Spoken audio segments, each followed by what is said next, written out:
stuck between a libertarian and a Republican? Welcome to Publitarian Podcast.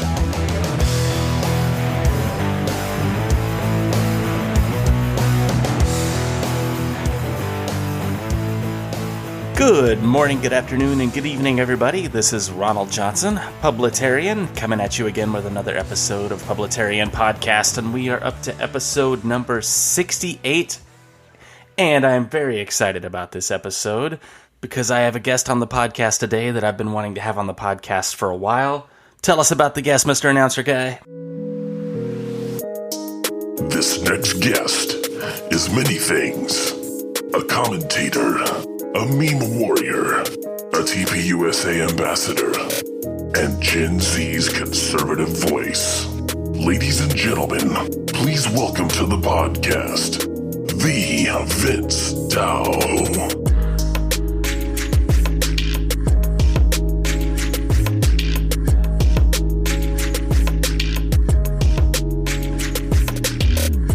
That's right, I am privileged to have on the podcast today the Vince Dao. How are you doing, Vince? I'm doing great. How about you? I'm doing Epic based in Red Pill right now.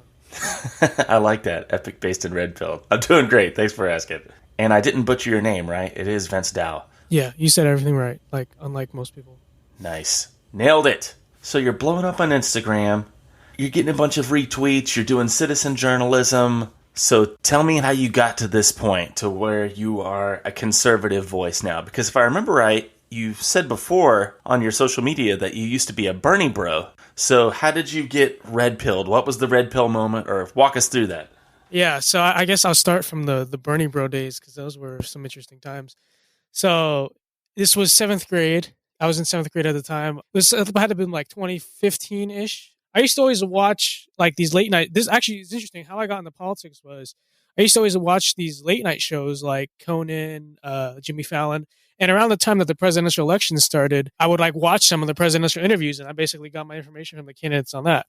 So what's interesting is I initially sort of like leaned toward the Republicans because I was like, Ben Carson seems like a cool guy. Some of these people seem kind of cool. Hillary just seemed kind of like boring and dead to me.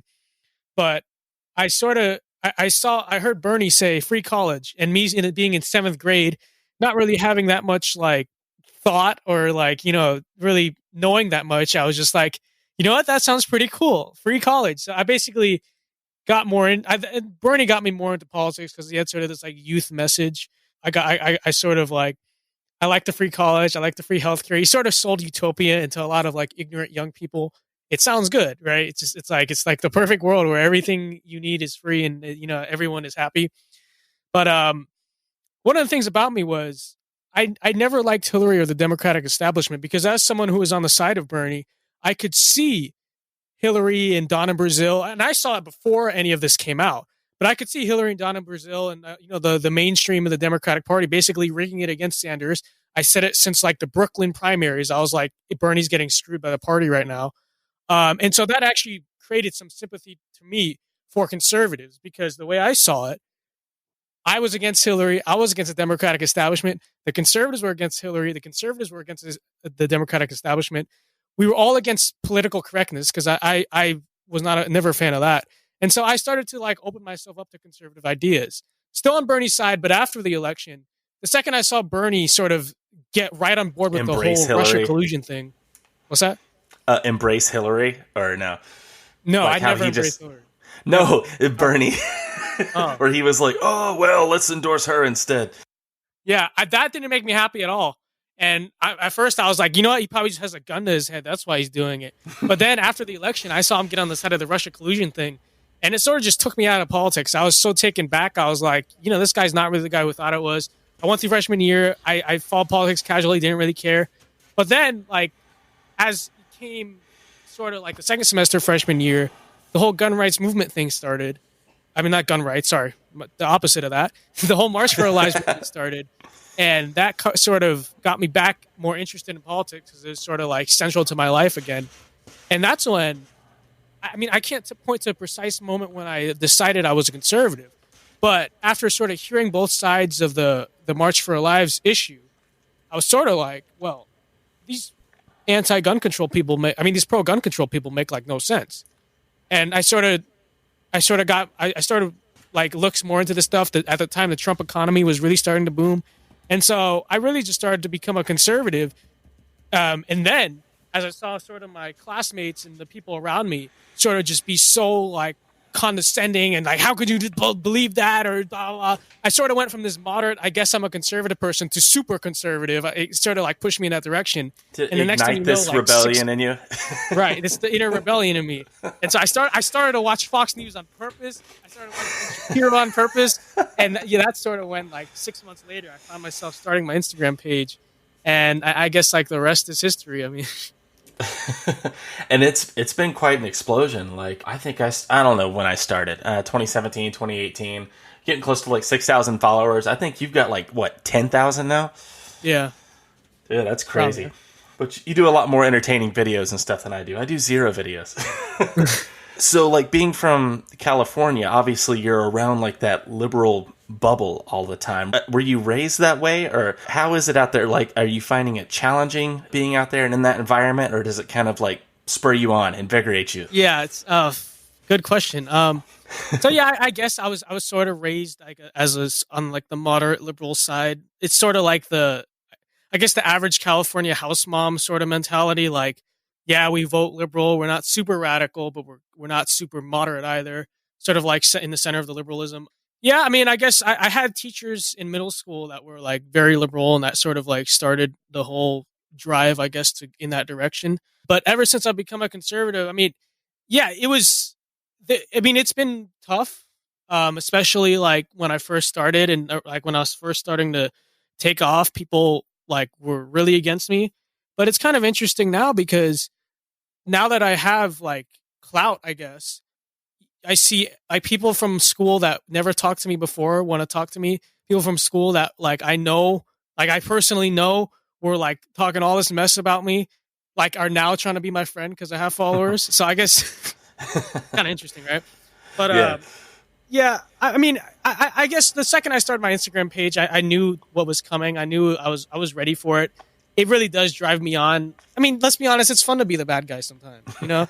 Like I mean, you don't have anything to lose. Like at school and in life, I don't really have to like accommodate to anyone else's standards. I can just be the person I want to be. You know, I don't have to worry about all the social outcasting because it's already happened to me. So I can just be my own man. So, I mean, yeah, I guess it does really drive me. And whenever someone from school, you know, really gets on me about it, it sort of like reminds me why I love doing this stuff so much. I was going to ask you about that too. That kind of swerved me into the next question, like Gen Z, like the next generation that's coming up. Do you think this burst of conservatism that we're seeing, do you think it's born out of some kind of rebellion against parental figures and authority, or is it an embrace of common sense, or like a mixture of the two? Oh, absolutely. You know, there's a saying going around: conservatism is new counterculture, and you know, I firmly believe that. I mean, I'm sure like a lot of places in like the Midwest, you know, it's sort of more of actually, in a way, it is sort of a counterculture still, because if you live in the Midwest and you're a teenager, right, and you live in rural Midwest, you see it as sort of rebelling against the coastal establishment that sort of tries to control your life, right? The same thing here in a different way, right? I see it as, and a lot of Gen Z conservatives in a place like California sort of see it as like these teachers and oftentimes parents, not always parents, but usually like teachers, school system, culture, establishment, trying to control your life, and you trying to stand up against that and, you know, go in the other direction. Yeah, I mean, I'm sure there's some common sense to it. I think a lot of kids just see the way the millennials have acted, and the millennials are just a lost generation. I think a lot of people of all ages see the way that the generation before us acted and think, wow, I really don't want to end up like that. You know, so I think there's a common sense aspect to it, but I think it's really driven by sort of rebellious tendencies. The millennial generation is a cautionary tale to Gen Z. All right, that's cool. Now, you've also dabbled a bit in citizen journalism, so to speak. Am I right?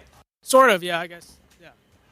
Like, you've gone out and you've, like, I've seen you, like, interview people. I've seen you do, like, videos. Actually, one of my favorite ones is, now, correct me if I'm wrong, I believe you were in D.C., and you were going around asking people what they thought of you, and or looking at you, and like, hey, what do you think about me? And they're like, you seem nice. And then you pull out the MAGA hat, and you're like, what do you think of me now? And Yeah. it's like total countenance change. The greatest video. What are the reactions you're getting from people like that? Like, is all of that is exactly how it's played out on the video, correct? Yeah. Dude, that's crazy. Just people losing their minds over a hat.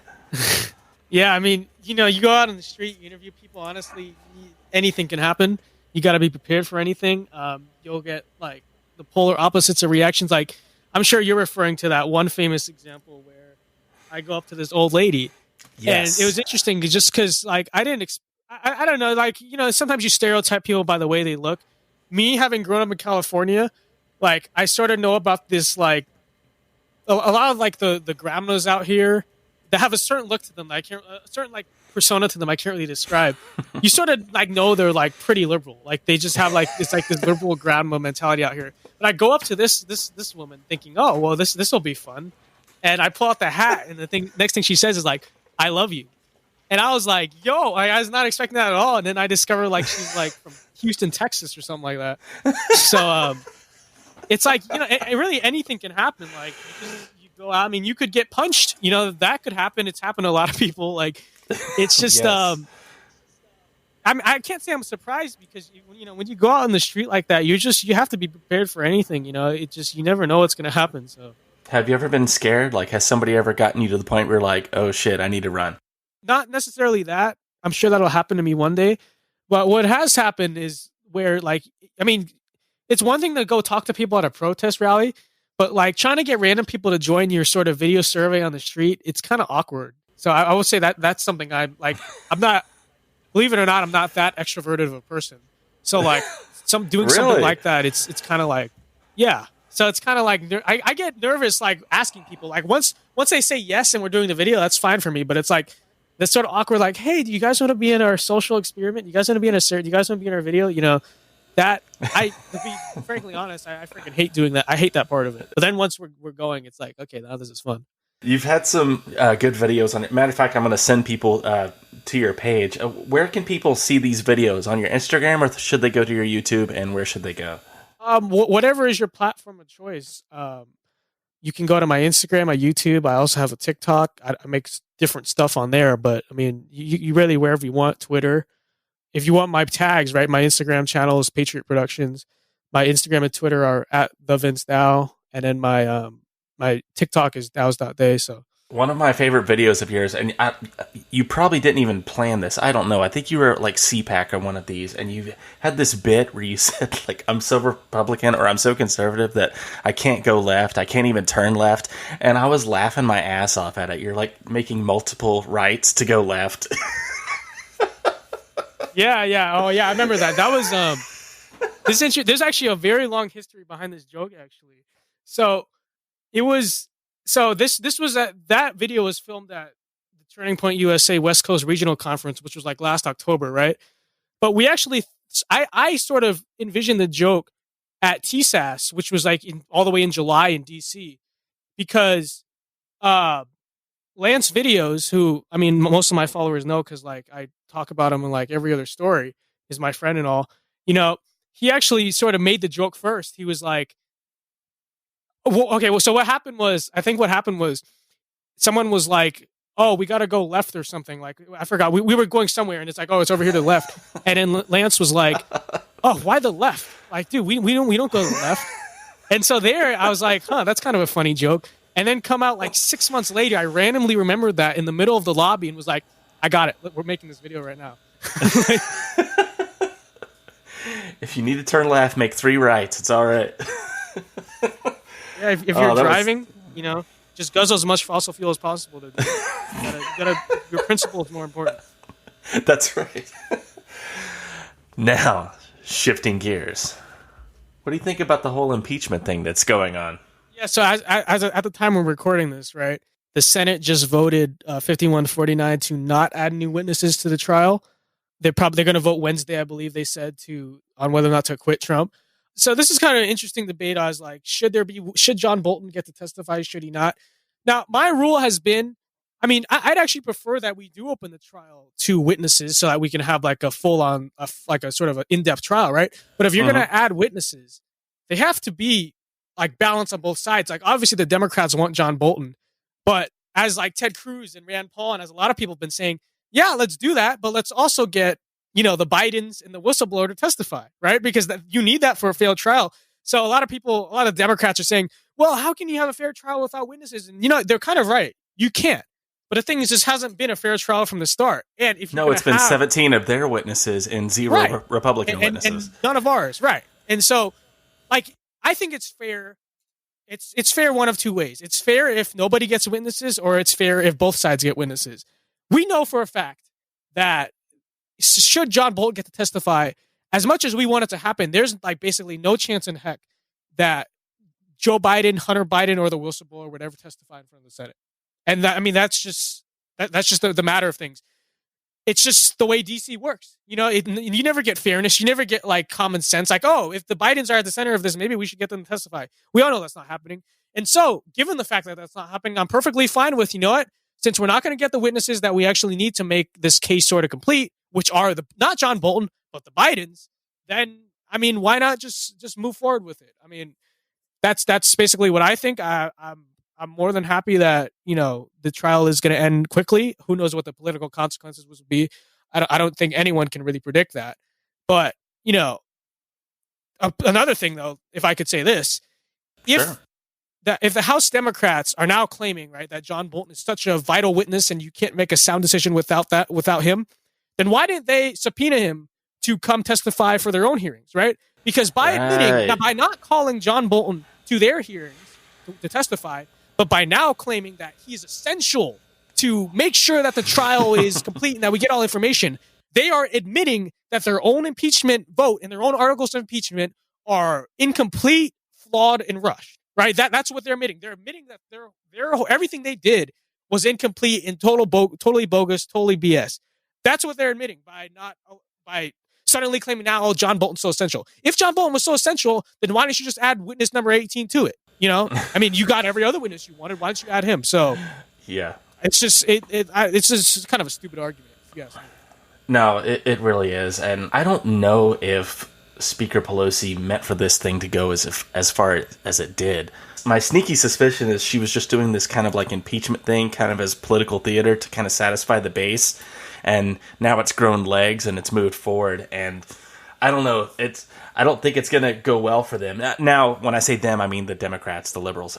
They're going to keep destroying it no matter what. They're going to be like, well, we didn't get our witnesses, so this wasn't a true acquittal. And, so they're never going to be satisfied with anything. That's the only thing that I think I could 100% predict. But other than that, who knows?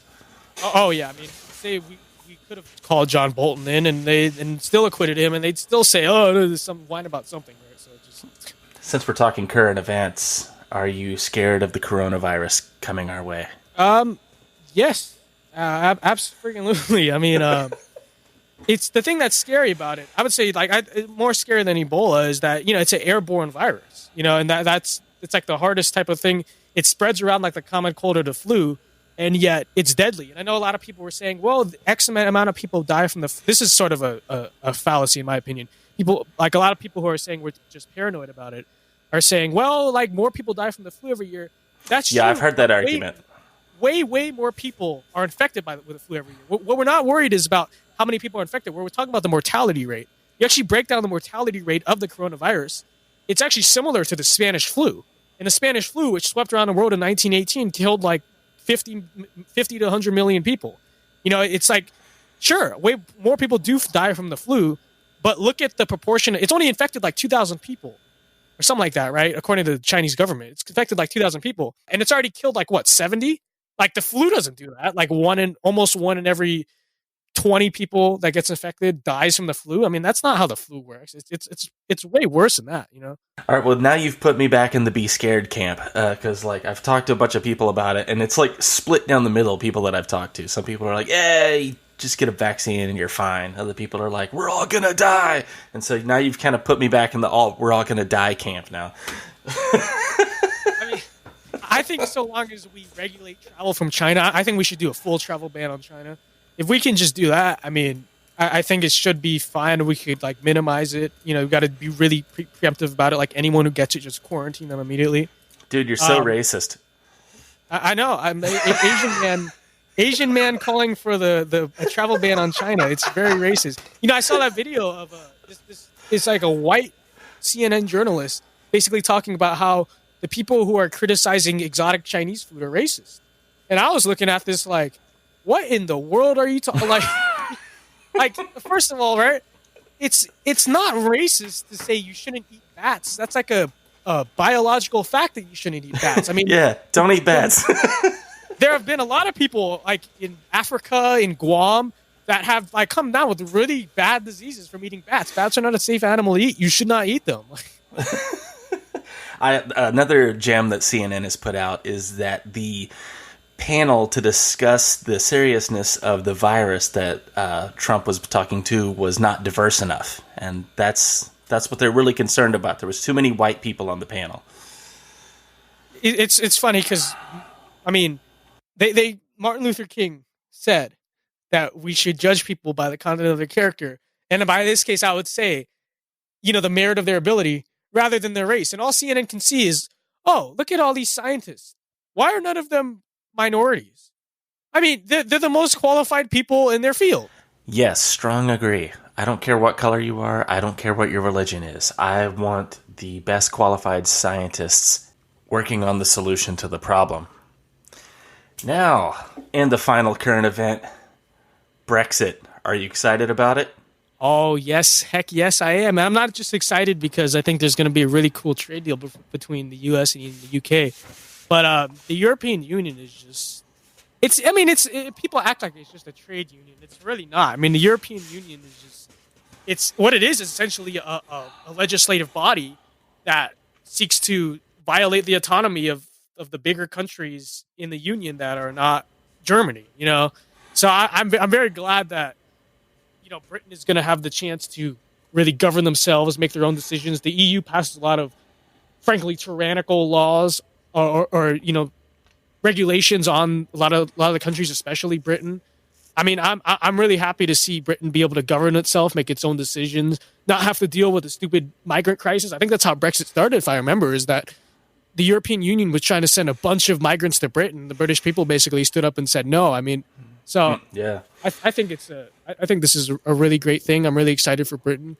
You see nationalism rising across the world. Obviously, in the United States, Trump won in 2016. You got Boris Johnson. You got a lot of nationalist leaders throughout Europe. I think it's a great thing. No, yeah, I think it's good too. That exit speech, I don't know if you saw it or not, where Farage studs up and he's got his Union Jack flag and everybody in his corners waving their flag as they're exiting out of the building. I thought that was pretty epic. Yeah, I mean, that was amazing. I mean, honestly, I sort of want to see Britain get its mojo back. They're our greatest ally ever since really World War II. They've just been in sort of this apologist mindset of, we got to basically bow down to everyone, hate our own civilization, hate our own society. When really, I mean, I think, obviously I'm an American exceptionalist, but I think Britain has a great culture, a great society, and a great country, and that they really need to start putting their own country first, right? Britain first. And I think they need to, really take a stand for what made their sort of civilization great in the first place. Strong agree. Like, if they have a strong society, America has a strong society, we can trade. Heck, we can even compete. We can play off of each other and, collectively get better by doing that, rather than acquiescing our power to some, bureaucratic entity like they did. So really, my only other question for you is, do you have any political ambition for the future? Yeah, it's a good question. So I think my main goal is, I guess I want to be a commentator. I definitely want to go into politics in some way, shape, or fashion. Like, I'm set on that. It's basically like gung-ho. As of right now, I guess I want to be a commentator. I mean, a lot of people tell me, especially after I made this one speech, everyone was like, you got to run for Congress, man. Honestly, I'm not sure if that's what I really want to do. It looks kind of stressful, if I'm being honest. But I think I really wanted to go into political media, whether that's as my own thing, right? I mean, I'd love to have my own sort of like media company or host my own independent thing. But I'd be more than happy to work with a lot of different conservative organizations. So long as I sort of would be able to have my platform to say what I want, I'd basically be happy doing that. I'm pretty like open guy to basically anything in that sector. Right. Well, I mean, they all have to start somewhere. I mean, Breitbart was started out of Andrew Breitbart's basement. So, I mean, you can make it as big or as small as you want to. And I think that will pretty much do it for us. Any final thoughts for my listeners? All I would say is, I have something we should say since the election is coming up. Don't get cocky, folks. Okay, stop acting like, oh, it's a sure thing, Trump's going to win. I use it as a meme a lot, but in all seriousness, do not get cocky. You all need to come out and campaign as hard as possible. You need to volunteer for the Trump campaign. You need to spread his message everywhere. And most importantly, you need to get out and vote, especially if you're in any state that is remotely purple in any way. You got to go out and vote. That's my message. Dude, that was perfect. Yeah, perfect spot to close right there. And once again, before we let you go, where can we find you? All right. Instagram at the Vince Dao. That's THVINCDAO. Same thing. That's also my Twitter handle. My YouTube channel, where we're really starting to pop off on there, Patriot Productions. And on TikTok, Daosday, DOS.DAY. Any of those three. Come over. I'll say hi. And you can also hear him sometimes on the Sign of the Dollar podcast with my boy Anish. Oh, yeah. Love that, man. He's a true brother to me. Yeah, he's a good guy. I've had him on a couple of times, and I think I've been on his podcast once, too. Yeah, we like him. And that will do it for this edition of Publitarian Podcast. As always, you can reach out to me on Instagram. I am Publitarian. I am Publitarian on all the other social medias. You pick a social media, put in Publitarian, and I will be there. The email address is publitarian@gmail.com or thepublitarian@gmail.com. And that will do it for us on this edition of Publitarian Podcast. See you on the next one.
You've been listening to Publitarian Podcast, copyright 2020.